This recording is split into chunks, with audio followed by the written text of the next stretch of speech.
২৬তম স্বাধীনতা দিৱসৰ পতাকা উত্তোলন মই নগাঁও জিলাত মুখ্য তীৰ্থ হিচাপে কৰিবলৈ পাই অত্যন্ত সুখী হৈছোঁ, আনন্দিত হৈছোঁ, গৌৰৱবোধ কৰিছোঁ। অসমৰ এখন অত্যন্ত গুৰুত্বপূৰ্ণ উল্লেখযোগ্য জিলা হৈছে নগাঁও জিলা, আৰু এই জিলাখনত মই এই অনুষ্ঠানত অংশগ্ৰহণ কৰিবলৈ পাই আকৌ কৈছোঁ অত্যন্ত সুখী হৈছোঁ। আমি সকলোৱে জানো আমাৰ পূৰ্বপুৰুষসকলে বহু কষ্ট কৰি, জীৱন ত্যাগ কৰি, জীৱন আহুতি দি ব্ৰিটিছক ভাৰতৰ পৰা খেদি আমাৰ দেশলৈকে স্বাধীনতা কঢ়িয়াই লৈ আহিছিলে।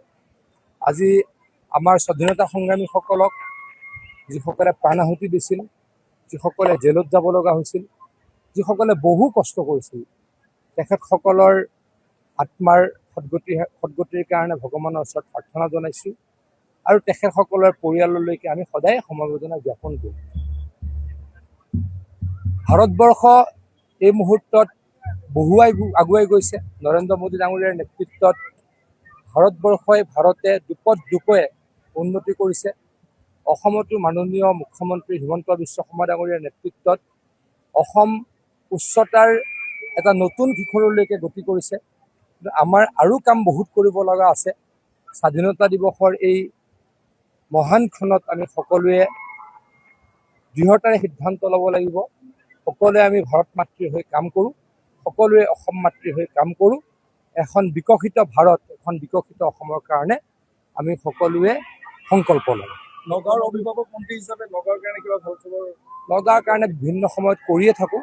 নগাঁওখন নিজৰ ঠাই, গতিকে আজি স্বাধীনতা দিৱসৰ সময়ত এনেকৈ নকওঁ, কিন্তু পৰৱৰ্তী সময়ত মোৰ বেলেগটো নকওঁ। মই জলসিঞ্চন বিভাগৰ মন্ত্ৰী, কৃষি বিভাগৰ মন্ত্ৰী, ব্যাপকভাৱে নগাঁৱৰ খেতি পথাৰত জলসিঞ্চন কৰা হ'ব, কৃষকসকলক সহায়ৰ কাৰণে ব্যাপক ব্যৱস্থা কৰা হ'ব, আৰু চৰকাৰৰ যিমান আঁচনি আছে নগাঁৱে এটাত বেছি পাব, কম নাপায়।